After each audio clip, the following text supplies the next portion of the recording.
ভোরবেলা মিষ্টি কোকিলের ডাক, তারপর হালকা হালকা বাতাস, হালকা হালকা রোদ ভীষণই ভালো লাগে। আর তার সঙ্গে গাছে যে ফুলগুলো ফুটে থাকে ওগুলো তো দেখতে আরও সুন্দর লাগে, গাছের সৌন্দর্য বাড়িয়ে দেয়। তারপরে তো আমরা সবাই পুজোর জন্য সেই ফুলগুলো তুলে ফেলি, তখন আর এই গাছকে সেরকম সৌন্দর্য দেখায় না যেরকমটা ফুলগুলো ওঠানোর আগে লাগতো। তো শুভ সকাল বন্ধুরা, সবাইকে জানাই আমার নতুন আরেকটি ব্লগে অনেক অনেক ভালোবাসা আর অনেক অনেক স্বাগত। আমি মিনু, কোচবিহার জেলা থেকে। তো এই যে দেখো, কথা বলতে বলতে আমি আমার বাসি কাজবাজ শুরু করে দিয়েছি। আর প্রথমেই যেটা শুরু করেছি সেটা হলো ঘর ঝাড়া। আজকে ঘর ঝাড়ু দিয়েই ব্লগটা শুরু করলাম। তো এই যে আমি ঘর ঝাড়ু দিচ্ছি, আর ঘর ঝাড়ু দিতে দিতে তোমাদের সঙ্গে একটু বকবক করছি। আজকের ওয়েদারটা কিন্তু ভীষণই ভালো, কি সুন্দর রোদ উঠেছে হালকা হালকা, কি ভালো লাগছে। আর তার সঙ্গে বৃষ্টিটাও নেই। প্রত্যেক দিন বৃষ্টি থাকে, ভালো লাগে না, বৃষ্টির মধ্যে ভিজতেও ভালো লাগে না, আর ঘরগুলো যেন কীরকম হয়ে যায়। আর আমাদের তো গ্রামের বাড়ি, কাঁচা উঠোন তো থাকবেই, তো সেই উঠোনটাও কীরকম হয়ে যায় যেন। আর এই যে দেখো, আমাদের ভাঙাচোরা গেট ভেঙে গেছে, তো সময় পাচ্ছে না বড়বাবু একদমই। আর তোমরা সবাই জানো যে আমার শ্বশুরমশাই এখন হসপিটালে ভর্তি আছে, ওনার অনেক রোগ। কোনটার কথা বলবো তোমাদের বোঝাতে পারবো না, সেটা অনেকেই রোগ ধরেছে, তো সেজন্য ও একদমই সময় পাচ্ছে না সব কিছু ঠিক করার, তার উপর ডিউটির চাপ। আর এই যে দেখো, আমি গেটটা খুলছি, এই যে দেখো কত সুন্দর লাগছে। সবাই কিন্তু উঠে পড়েছে, আর আমিও অনেক সময় উঠেছি, তো উঠে এখন তোমাদের সঙ্গে ভিডিওটা শেয়ার করছি। এই দেখো, আমাদের পাশে বাগান আছে, সেই বাগানে খুব রোদ এসেছে, কিন্তু আমার বাড়িতে বিন্দুমাত্র রোদের ছিটে আসে না। আর এই যে দেখো, কথা বলতে বলতে আমি উঠোনটা ঝাড়ু দেওয়া শুরু করে দিয়েছি।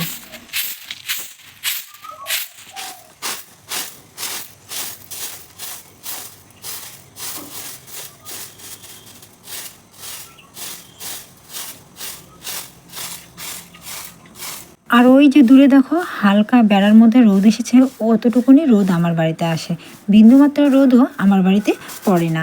সারাদিন ছায়া থাকে। গরমের দিনে খুবই ভালো, কিন্তু শীতের দিনে খুবই কষ্ট। সব সময় ঘরগুলো এতটাই ঠান্ডা, মানে বলে বোঝাতে পারবো না। মনে হয় ঘরের ভিতরেই জুতো পরে থাকি, জুতো তো পরেই থাকি, তবুও সবাই তো আর পরে না।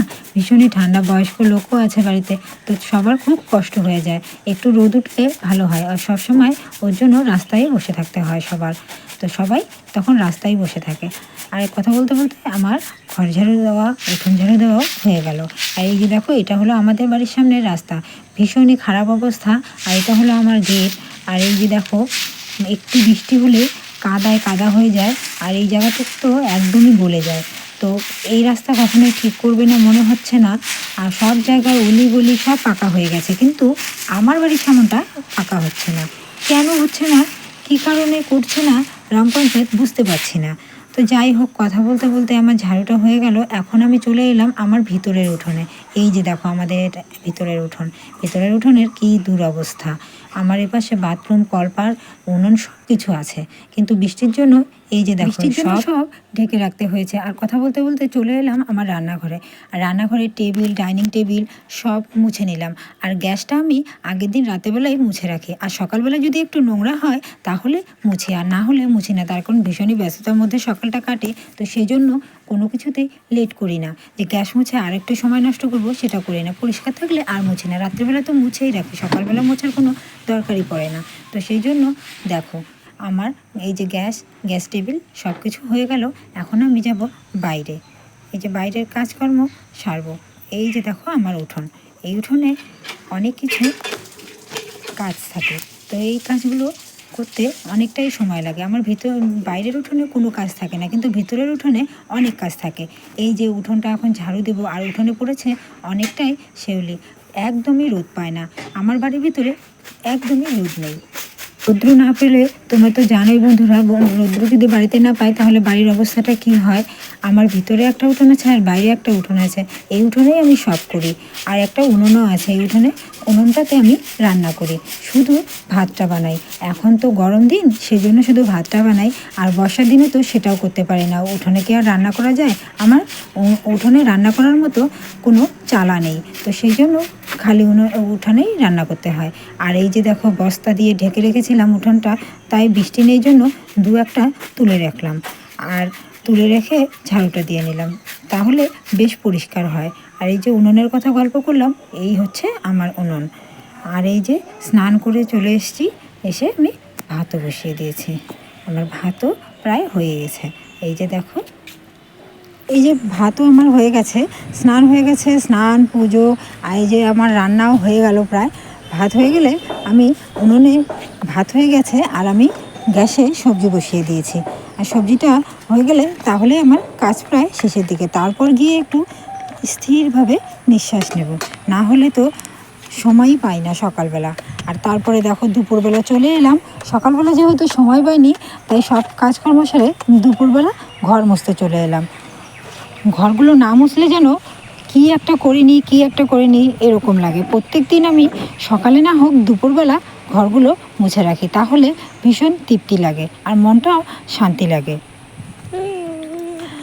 আর না হলে না একটু ধুলো ধুলো কেমন যেন হয়ে থাকে ঘরগুলো। তো এই যে বন্ধুরা, যে সুন্দর রৌদ্র দিয়েছে সেই সুন্দর হাওয়া, আর সমস্ত জামা কাপড় এই যে রৌদ্রে দিয়েছি, ধুয়ে কেচে। এই যে দেখো, খুব ভালো লাগছে। রৌদ্রটাও যেমন প্রচণ্ড উঠেছে, সেই রকম হাওয়াও দিচ্ছে, আর হাওয়াটা এত মিষ্টি লাগছে। আর এই যে দেখো গাছ, আমাদের তো বাড়ির পিছনেই আছে বাগান, এই যে একটা বড় বাগান, আর এই পাশে আছে আর একটা বাগান। তো সেই জন্য ভীষণই ঠান্ডা জায়গাটা, কিন্তু বর্ষার দিনে ভীষণই স্যাঁতস্যাঁতে হয়ে যায়। গাছ থাকা ভালো, কিন্তু বর্ষার দিনে ভীষণই স্যাঁতস্যাঁতে হয়ে যায়। আর আমার সব জামা কাপড় শুকিয়ে গেছে, সব এখন তুলে নিয়ে যাব। তো এক হাতে ফোন ধরেছি, সেজন্য দেখাতে পাচ্ছি না। তো এই যে দেখো, এটা শুকায় না, এই যে সব জামা কাপড় শুকিয়ে গেছে।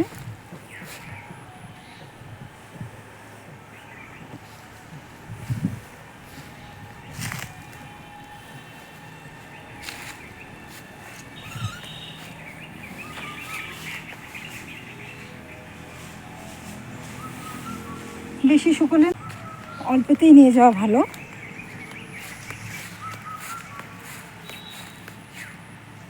তো আমি এক হাতে ফোন ধরে তুলতে পারছি না, তোমাদেরকে পরে দেখাচ্ছি।